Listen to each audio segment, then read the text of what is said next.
আল্লাহ আমরা ক্ষুধার যন্ত্রণা সহ্য করতে পারি না। ওই অবস্থাতে 4 দিন ধরে ছোট্ট বাচ্চা হাসান হুসাইন আপনার ভুকা ছিল। আল্লাহর নবী ওই অবস্থাতে বেড়াতে গিয়েছে। ফাতেমার 2 চোখ ভরা পানি। আল্লাহর নবী আমার এই চোখের পানি দেখে ফাতেমাকে জিজ্ঞেস করেছিল, এ ফাতেমা তুমি কি জন্য কান্না করো?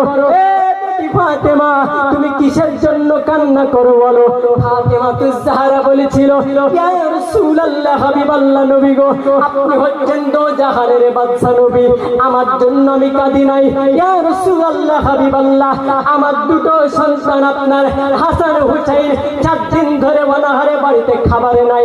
আল্লাহ রাসূল বলেছিল, এ ফাতেমা বলো আজকে এই কঠিন দিনেতে, এই দিনেতে তুমি খাবার চাও না দোয়া চাও?